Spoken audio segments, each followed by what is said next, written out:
Hey friend, Roger Christofferson here again with another first listen review. I guess most of them could be kind of classified as a second listen review because we're talking about a reissue here. I'm about to babble about Geddy Lee and his album, My Favorite Headache. So far, the only solo album he's ever done. Came out back in 2000, but they just remastered it and re-released it. I guess I didn't even realize it was remastered until after I got done listening to it, so I had to go back and check it out and listen a little closer. Not sure how I missed that, but it is what it is. I actually remember buying this album like way back when it first came out, and I don't remember a single thing about it because I remember my initial reaction was, yeah, it was okay. And so I've kind of went into this not remembering a thing about it, so it's almost like a first listen again. But I saw this was coming out, and I saw Alex Lifeson was releasing his album Victor, and I'm pretty sure that's his only solo thing he's done that's completely a solo. He's made some guest appearances on a lot of things here and there, but anyway, that's a completely different one. I'll probably be doing later on. But we're talking about Geddy Lee today, and I don't know, I've been a fan of Rush since I was a little kid. I just remember back when I wanted to learn how to play bass, Geddy Lee was one of the guys, that everybody looked up to. I remember, the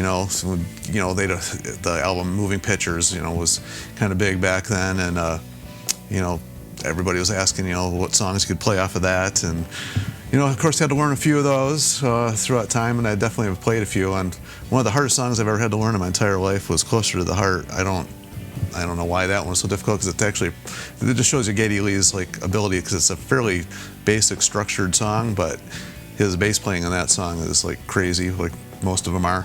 So going into this one, I was thinking, is this going to be like a bass album? This is back when I first got it. Thinking, is this going to be like a bass album, soul album, or is it going to be, who knows? I really didn't know. And basically what it turned out to be is not a bass album. It's obviously he's playing just like he normally does, which is, insanely well. But it's his songs that he wrote pretty much by himself. There's another musician on here by the name of Ben Mink, who I'm really not too familiar with, I have to admit, who plays some guitars and violins and programming and some other stuff he does on here. It's mainly him and Geddy doing all stuff, and Geddy's playing some guitar and piano and programming, percussion, and all that type of stuff on here as well. But the cool thing about this album, and I actually completely forgotten this, is that Matt Cameron plays drums on this, and Matt Cameron is an amazing drummer, in case you don't know who that is. Anyway, so mainly just the three of those guys. There's a couple other, people that made some programming and some cellos and stuff here and there, and some steel guitar on here, but mainly just those three guys. And as far as the album itself goes, the remaster actually sounds pretty good. I know it can be a little harsh on my opinions of remasters. This one sounded, I'll give them credit. This is one of those ones where I think the remaster is a little bit better than what the original is. It seems like it's got a little bit more clarity to it, and the bass does stand out a little bit more on this than the original. Not a huge difference from the original, though. So if you have the original and you're going to get this strictly for the remaster, I didn't notice any huge difference, but that's just me. And depending on how you're listening to it, I usually throw on headphones and listen to stuff that way. Most of the time, that's kind of what I did with this one. So I didn't notice anything huge there. But the songs the first one, the title track, starts with a cool little bass thing. And I was thinking, when we first got this, all right, here we go. And then it quickly turns into a song. And that's pretty much what all of this, this whole album is just songs with, basic, there's not really anything that's really progressive on here. It's mainly just a standard song structures for the most part, verse, chorus, midsection, middle eight, whatever you want to call it. And there's, that type of section, then chorus out. They pretty much all follow that same structure. Anywhere from 3.5 to 5 minutes long. Nothing really strange here. As far as, if you're expecting anything progressive or anything, and it pretty much sticks to this same structure. It's kind of like, I wouldn't want to classify it as any particular style of music, but it's not really far outside of what he did in Rush. I would say that I can hear, listening to this album, what he contributed to Rush, and the style.